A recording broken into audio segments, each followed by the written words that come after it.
신앙생활과 고난이란 제목으로 여러분과 함께 은혜를 나누고자 합니다. 인간은 항상 크고 작은 고난의 연속 속에 살아가고 있습니다. 그 고난이 마음의 고난일 수도 있고 육체적인 고통일 수도 있습니다.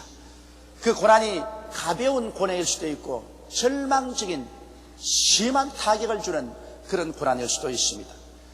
이 고난은 의인에게도 다가오고 죄인에게도 다가오는 것입니다. 어떤 사람 말하기를 믿음이 강해지면 고난을 다 이기고 고난이 전혀 없는 삶을 살 수 있다고 주장합니다. 그러나 그렇지는 않습니다. 여러분, 믿음이 가장 강하다면 예수 그리스도보다 강한 믿음을 가진 분이 누가 있습니까? 그러나 성경은 밝히 말씀하기를 예수 그리스도 하나님의 아들일지라도 받으신 고난으로 말미암아 순종함을 배웠다고 그렇게 말씀을 하셨습니다.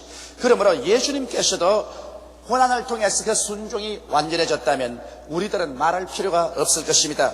그러므로 오늘 우리는 고난이 우리에게 다가올 때 그 고난이 어떤 연유에서 다가왔든지 간에 고난을 올바르게 받아들이고 고난에 대해서 대처함으로 말미암아 하나님의 큰 축복이 고난을 통해서 솟아나게 할 수가 있습니다.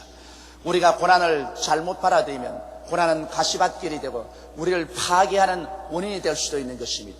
그러면 우리는 오늘날 이 세상에 살면서 어떠한 고난들이 우리에게 다가오며 그 고난에 어떻게 대처해야 될 것인가를 오늘 자세히 살펴보아야 되겠습니다. 첫째로 하나님께서 우리에게 보내시는 고난이 있습니다.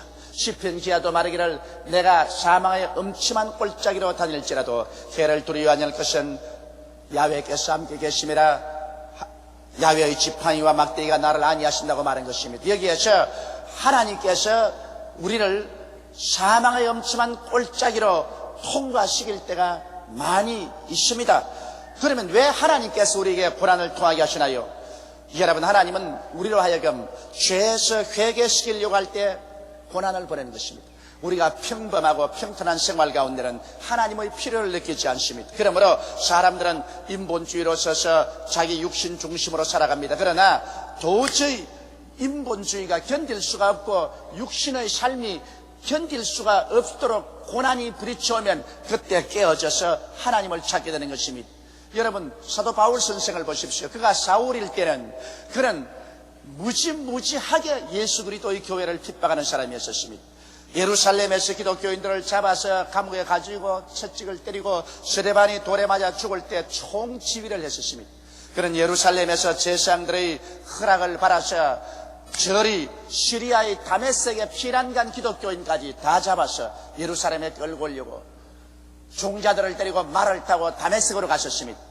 그런데 다메섹이 눈앞에 보이는 때쯤 갔습니다. 대낮에 수리아의 햇빛은 소나기같이 쏟아진다고 말했습니다. 그렇게 햇빛이 비치는 곳에 그 대낮보다 더 밝은 빛이 그 주위를 둘러싸기 때문에 놀라서 말에서 떨어졌습니다.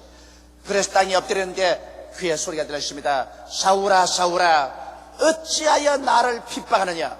사울이 외쳤습니다. 주여, 뉘시니까 나는 너가 핍박하는 예수라. 그래서 주님의 계시를 받고 일어나니까 눈이 장님이 됐어. 전혀 안 보였어. 그래서 같이 가는 사람이 손을 잡고 인도해서 다메섹에 들어가서 직가라는 곳에 유다의 집에 머물게 되었습니다. 사흘 낮 사흘 밤을 아무것도 보지 못하고 금식하면서 그는 회개하고 통회했습니다. 그러자 하나님의 계시를 받은 아나니아라는 그리스도의 제자가 와서 그에게 안수함에 내 비늘이 떨어지면서 눈이 다시 보이게 되고 거기에서 회개하고 세례받고 안수받고 성령의 충만함을 받아 사울이 변하여 바울이 된 것입니다. 그가 다메섹 도상에서 하나님께 매를 맞아 장님이 되지 않으셨으면 그는 결코 회개하지 않았을 것이요 위대한 하나님의 이방인의 사도인 바울이 되지는 않았을 것입니다. 또한 하나님께서는 우리에게 징계를 내리실 때 고통을 보내시는 것입니다. 성경 히브리서 12장 5절로 11절에는 또 아들들에게 권한 것 같이 너희에게 권면하신 말씀을 잊었도다. 일러시되 내 아들아 주의 징계하심을 경히 여기지 말며 그에게 꾸지람을 받을 때 낙심하지 말라. 주께서 그 사랑하시는 자를 징계하시고 그의 바라시는 아들마다 채찍질 하심이라. 하였으니 너희가 참음은 징계를 받기 위함이라. 하나님이 아들과 같이 너희를 대우하시라니 어찌 아비가 징계하지 않은 아들이 있으리요. 징계는 다 번 것이오늘 너희에게 없으면 사생자요 참 아들이 아니라 또 우리 육체의 아버지가 우리를 징계하여도 공경하였거든 하물며 모든 영의 아버지께 더욱 복종하여 살려 하지 않겠느냐. 저희는 잠시 자기의 뜻대로 우리를 징계하였거니와 오직 하나님은 우리의 유익을 위하여 그의 거룩하시김에 참여하게 하시느니라. 무릇 징계가 당시에는 즐거워 보이지 않고 슬퍼 보이나 후에 그로 말미암아 연단한 자에게는 의의 평강한 열매를 맺느니라고 말씀하고 있는 것입니다. 우리는 이 세상에 살면서 완전한 신앙을 가진 자가 없습니다. 예수를 믿고 난 다음에도 하나님을 사랑은 하지만은 그러나 육신의 정욕이나 안목의 정욕이나 이 세상 자랑에 끌려서 그만 하나님을 불신앙하고 불순종할 때가 많습니다. 그럴 때 하나님께서 이를 고치기 위해서 채찍을 들어서 때리는 것입니다. 여러분, 우리도 자녀를 기르기 때문에 너무나 잘합니다. 사랑하는 자녀일수록 음하게 교육을 시키고 잘못하면 꾸짖고 채찍을 때리는 것입니다. 미운 자식에게 떡 하나 더 주라는 것입니다. 미운 자식일수록 방종시키고 자기의 사랑하는 자식일수록 음하게 길르라고 말하고 있는 것입니다. 하나님은 여러분과 나를 사랑하는 하나님이시기 때문에 하나님께서 여러분과 나를 방종하게 내버려서 마귀의 자식으로 전락하도록 내버려 놓지는 않습니다. 하나님께서는 우리를 붙들어서 우리가 잘못할 때 징계의 채찍으로 때리는 것입니다. 나는 어떤 부형님의 간증을 들었는데 주일 그 부인이 오늘은 꼭 교회 나가야 돼요. 그런데 내 교회 나가지 아침에 일찍 일 좀 보고서 교회로 갈 테니까 먼저 가 있으시오. 그러고서 차를 타고 나오면서 웃기는 소리 하지 마라. 오늘 나는 골프장에서 골프 예배 본다. 그리고 골프장을 향해서 자동차를 달리고 가다가 자기가 평소에 그렇지 않은데 어느 순간에 깜빡해가지고서 꽝 가는데 보니까 전봇대를 들어받았다는 것입니다. 그러니까 차가 쭈그러졌는데 보통 때 같으면 그 핸들을 잡은 사람이 죽었을 것인데 구사일생으로 살아서 기어나왔어. 그러자 차에서 나오자마자 아이고 하나님 죽을 죄를 지었습니다. 다시는 주일 골프장에 가서 골프 치지 않겠습니다. 아내 말대로 교회 가서 예배드리겠습니다. 그리고 그분은 회개하고 다시는 주일 골프장에 나가지 않는다는 말을 제게 직접 간증을 들었습니다. 아무리 부탁해도 한 대 맞는 것만큼 효과가 없습니다. 그렇게 맞고 나니까 정신을 바짝 차리고 올바른 신앙에 들어갔습니다. 어떠한 분은 제게 와서 이런 말을 했습니다. 나는 담배 피지 말라면 교회 안 나오겠습니다. 그래서 아유 담배 피고 나오세요. 그저 열심히 예수도 잘 믿고 담배도 많이 피시고 그러게 교회 나오니까는 아이고 목사님 마음이 넓어서 참 좋다고 이제 안심하고 담배 피우면서 나오겠다 그러십니다. 그리고 제가 간절히 안수해서 주님이시여 예수를 잘 믿도록 하여 주시옵소서. 그 기도를 받고 난 다음 이제 안심하고 담배 피워야지 하면서 입에다가 담배를 물고 불을 착 켜는데 성냥의 불똥이 눈앞에 탁 튀어들어가 버렸어. 막 뛰고 꿀리고 세수를 하고 그러니까 눈이 안 보여. 눈이 이렇게 충혈이 됐어요. 그 병원에 가서 조사를 해보니까 자궁에 0,1mm만 더 안으로 불똥이 떨어져도 영원히 장님이 됐다는 것입니다. 그 길로 나와서 이놈의 담배 원수다. 그러고 다 꺾어가지고 던져버리고 그리고 담배하고 이별을 해버려요. 하나님께서 여러분 징계를 내리셔야 우리 한 사람 한 사람이 주 앞에 올바르게 서게 되는 것입니다. 그러므로 징계는 정말 하나님께 감사하게 우리가 받아들여야 될 것입니다. 이러므로 우리 예수 믿는 사람들 생애 속에 끊임없이 고통이 다가오는 것은 우리로 하여금 순종을 배울 수 있도록 하기 위해서 그렇게 하는 것입니다. 또한 하나님께서는 믿음을 연단할 때 반드시 고통을 주십니다. 야고보서 1장 2절로 4절에 보면 내 형제들아 너희가 여러 가지 시험을 만나거든 온전히 기쁘게 여기라. 이는 너희 믿음의 시련이 인내를 만들어내는 줄 너희가 알미라. 인내를 온전히 이루라. 이는 너희로 온전하고 구비하여 조금도 부족함이 없게 하리라 하시라고 말하고 있는 것입니다. 그러므로 믿음이라는 것은 시험을 통하지 않고는 완전한 믿음이 되지 않습니다. 그러므로 하나님께 축복받기 위해서 간절히 기도하고 말씀을 믿었는데 축복커녕 오히려 시험이 다가왔다고 하는 사람 많습니다. 그것은 시험을 통해서 우리의 믿음이 참된 것이냐 거짓된 것이냐를 하나님께서 시험해 보시고 난 다음에 은혜를 베푸고 축복을 주시는 것입니다. 이러므로 믿음은 연단을 통해서 시련을 통해서 고난을 통해서야만이 완전한 믿음이 된다는 것을 우리는 알 수 있는 것입니다. 둘째로 이제 우리가 고통당하는 것은 원수 마귀의 공격 때문에 당하는 고통인 것입니다. 구약 성경에 보면은 바벨론의 포로로 잡혀간 사드락과 메삭과 아벳느고가 당한 고통은 하나님이 주신 고통이 아니라 마귀가 준 고통인 것입니다. 그들은 절대로 야훼 하나님을 섬기고 이방신에게 절하지 않았는데 느부갓네살 왕이 금신상을 세워놓고 천하 만민을 불러 모아서 그 금신상에 절하게 했습니다. 그러나 사드락과 메삭과 아벳느고는 그 금신상에 절하지 않으셨습니다. 그 결과로 왕이 진노해서 이 세 사람을 묶어서 7배나 뜨겁게 한 풀무불에 던져버렸습니다. 몸이 타서 가루가 될 줄 알았는데 풀무 속에 들어간 이 사드락과 메삭과 아벳느고는 제 네 번째 사람과 함께 손과 손을 마주 잡고 그들은 등실등실 춤을 추고 있었는데 묶은 밧줄은 다 타버리고 말았습니다. 너무 놀란 느부갓네살 왕이 전능한 하나님의 사자 사드락과 메삭과 아벳느고여 그곳에서 나오라고 말했었습니다. 그래서 이 세 사람이 나오니까 왕이 보니 머리도 타지 아니하고 옷에 불탄 냄새조차 없었습니다. 이래서 왕조차 꾸려져서 회개하고 만군의 야훼 하나님을 경외하고 믿게 된 사건이 있습니다. 그때 그들이 당한 공격은 사탄의 공격인 것입니다. 여러분, 복음으로 인하여 이 세상에 핍박받는 사람 많습니다. 복음으로 말미암아 핍박받는 것은 하나님이 주신 핍박이 아닙니다. 사탄이 복음을 전가하지 못하게 하기 위해서 복음을 믿지 못하게 위해서 하는 핍박입니다. 바울 선생께서 아시아에 가서 복음을 전가할 때 얼마나 큰 핍박을 당했던지 살 소망까지 끊어졌다고 말했었습니다. 그는 성경에 그 사실을 자세히 설명하고 있습니다. 히브리서 11장 35절로 38절에 보더라도 과거에 예수 믿는 사람들이 얼마나 그리스도의 복음 때문에 고난당한 것을 성경에 잘 설명하고 있습니다. 또 어떤 이들은 더 좋은 부활을 얻고자 하여 악평을 받되 구차히 면하지 아니하시며 또 어떤 이들은 희롱과 채찍질뿐 아니라 결박과 옥에 갇히는 시험도 받았으며 돌로 치는 것과 톱으로 켜는 것과 시험과 칼에 죽는 것을 당하고 양과 염소의 가죽을 입고 유리하여 궁핍과 환난과 학대를 받았으니 이런 사람은 세상에 감당치 못하도다. 저희가 광야와 산중과 암열과 토굴에 유리하였나니라고 말한 것입니다. 오늘날 우리는 이와 같이 평안하게 예수 믿게 된 것을 정말 하나님께 감사해야 되는 것입니다. 바로 휴전선 건너편에 우리 동포들, 그들은 우리처럼 평안하게 예배드리지 못합니다. 그들이 예배드리다가 잡히는 날이면 추방당하지 않으면 사형을 당했었습니다. 이와 같이 오늘날 또 지상에서 예수를 믿다가 당하는 무수한 핍박들이 있습니다.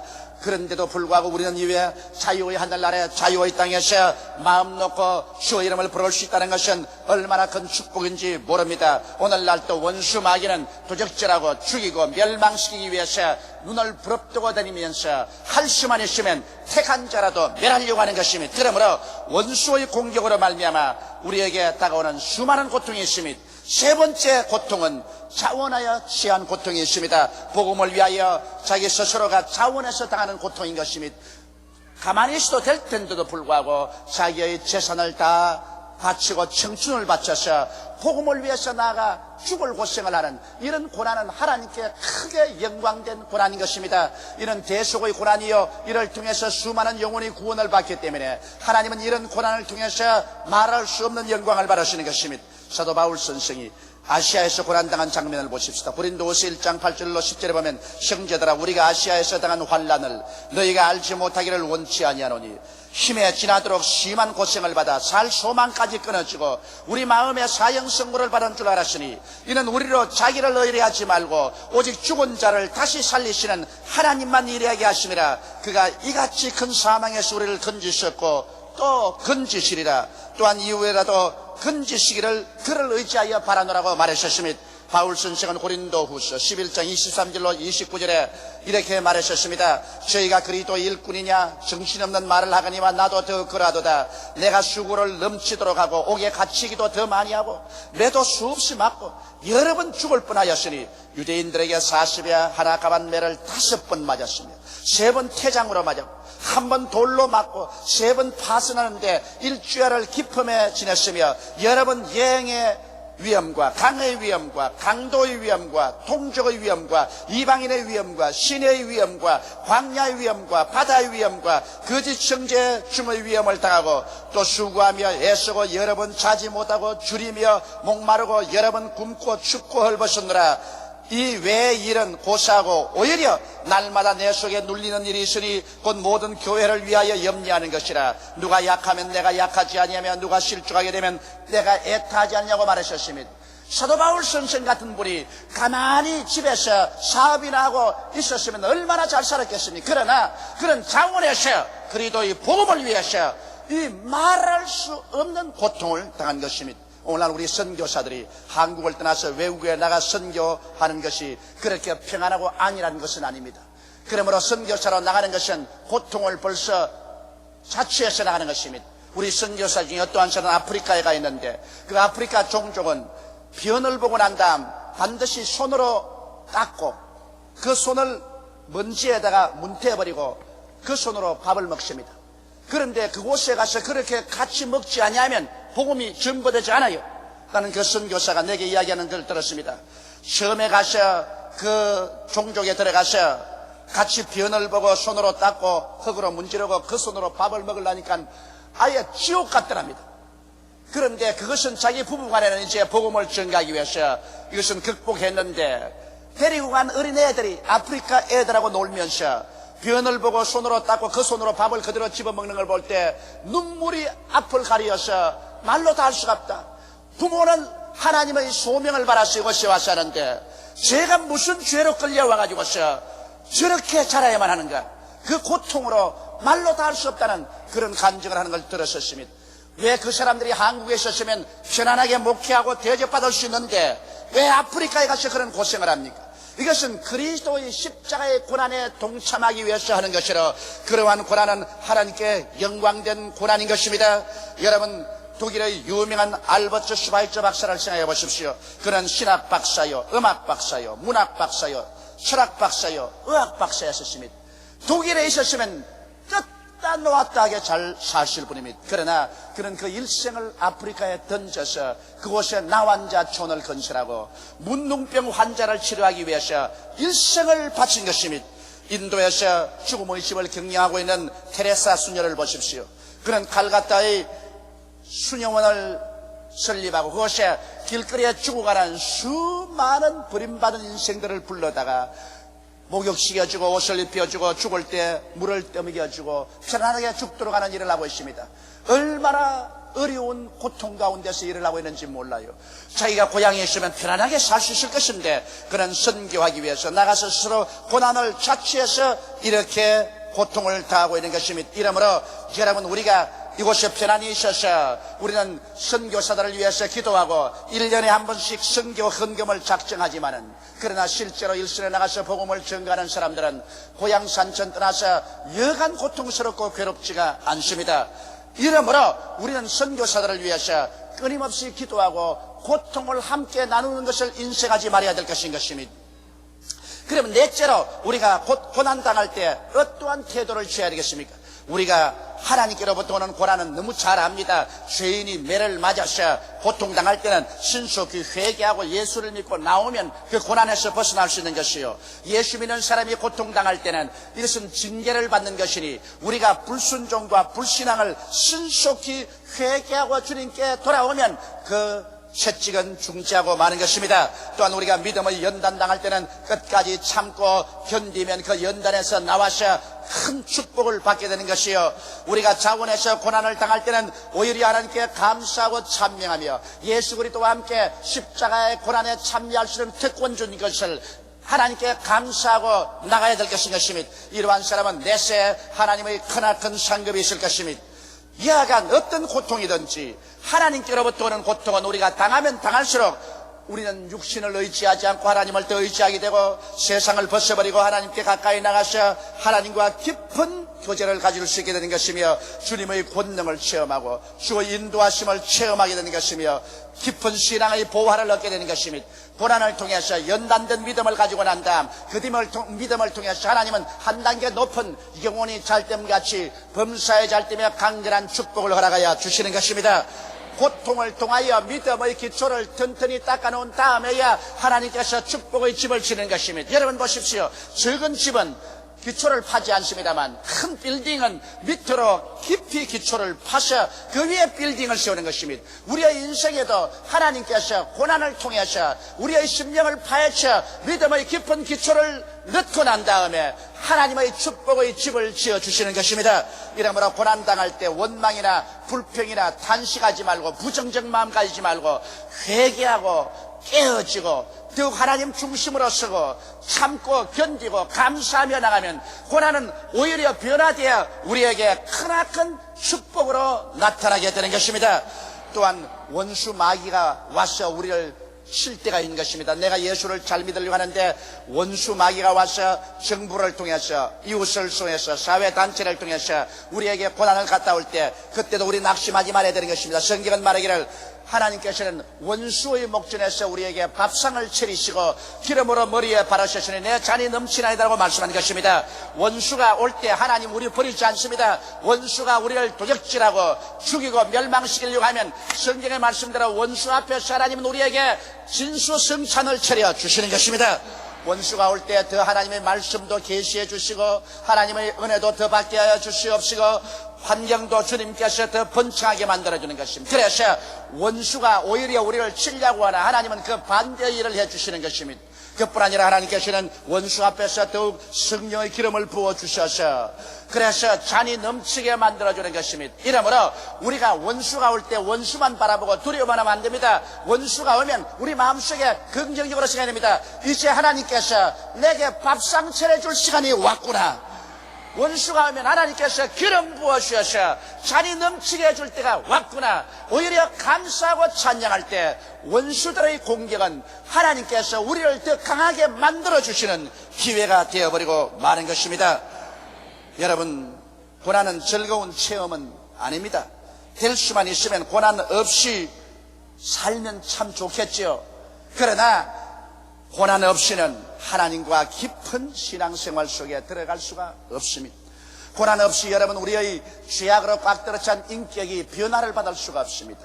용광로에 놓지 않고 방석이 은이나 금이나 철이나 동이 되어 나오지 않습니다. 이러므로 여러분과 내가 고난의 불문불에 들어가서 고난을 통해야 깨어지고 모든 불순물이 제거되고 그리스도의 형상을 담게 되며 굳건한 믿음이 되고 참된 신앙인이 될 수가 있는 것입니다. 그리고 이 고난을 통해서 우리는 원수 마귀를 이기고 하나님과 동행할 수 있는 것입니다. 고난의 떡과 밥을 많이 먹은 자만이 강한 신앙과 존귀한 신앙의 인격을 소유하게 되는 것입니다. 그렇기 때문에 신앙생활에는 이러한 역설적인 면이 있습니다. 신앙생활에는 한 머리에 하나님께서 우리 영혼이 잘됨같이 범사에 잘되며 강건하게 만들기를 원하시고 이것이 하나님의 근본적인 뜻인데 이 일을 가져오기 위해서는 반드시 또한 많은 시험과 환난과 고통을 당해야 되는 것입니다. 요사이 중고등학교 학생들이 약간하면 자살을 합니다. 공부하기가 너무 괴롭다면서 그들은 자살을 합니다. 여러분, 부모님이 이 중고등학교 학생들 자녀들에게 열심히 공부하라고 자꾸 뒤에서 밀어제끼는 것 죽이려고 하는 것이 아닙니다. 물론 중고등학교 학생들은 놀고 싶은데 공부를 자꾸 하라고 강요하니 몹시 괴롭습니다. 그리고 이 무서운 입시 지옥 때문에 정신적으로 당하는 프레셔는 말로 다 할 수가 없습니다. 그러나 이와 같은 고통과 고난의 불문불을 통하게 하는 것은 잘못되게 하라고 그렇게 하는 것은 절대로 아닙니다. 장차 장성해서 이 사회에 나가서 잘 살고 성공하고 또 가치 있는 인생이 되라고 그렇게 하는 것입니다. 그러므로 현재 울면 나중에 웃고 현재 웃으면 나중에 울게 되는 것입니다. 이것을 알기 때문에 잠깐 고난을 통해서 나중에 웃으면서 살아갈 수 있도록 만들기 위해서 부모님이 그렇게 하는 것입니다. 우리 하나님께서 여러분과 나를 고난의 풀무불을 통하게 하는 것은 지금 고통과 괴로움을 통하여 울게 될지라도 얼마 있지 않아야 하나님을 향하여 찬미하고 웃으며 살아가고 영원히 하늘나라에 돌아가서 하나님을 찬미하고 웃으면서 사는 여러분이 되게 하기 위하여서 잠시 잠깐 동안 눈물을 흘리게 하는 것입니다. 그러므로 눈물을 흘리며 씨를 뿌리는 자는 기쁨으로 단을 안고 돌아오는 것입니다. 그러나 눈물을 전혀 뿌리지 아니한 자는 기쁨으로 단을 안고 돌아오지 못하고 통곡하고 절망하며 지옥으로 떨어질 수밖에 없는 것입니다. 그러므로 우리는 고난당할 때 오히려 하나님께 감사하는 우리들이 다 되십시다. 고개 숙여 기도드리겠습니다. 전능하시고 거룩하신 아버지 하나님, 하나님의 우리에 대한 근본적인 뜻은 평안이요, 환난이 아니요, 축복이요, 저주가 아니요, 치료요, 질병이 아닙니다. 그러나 이와 같은 원만한 하나님의 축복에 도달하기 위해서는 우리가 자격을 구비하기 위해서 고난의 물과 불을 통과해야만 합니다. 그러므로 축복이 있기 위해서는 환난이 있어야 되고, 환난을 통하지 않은 축복은 축복이 될 수 없는 역설적인 것이 있습니다. 하나님 아버지여, 우리는 축복만 구하고 축복만 좋아하지 말고 축복 전에 환난도 감사히 받아들이고 달게 받아들여서 축복받을 수 있는 믿음의 소유자가 되어야 한다는 것을 알게 하여 주옵소서. 우리 주 예수님 이름으로 기도드리옵나이다. 아멘.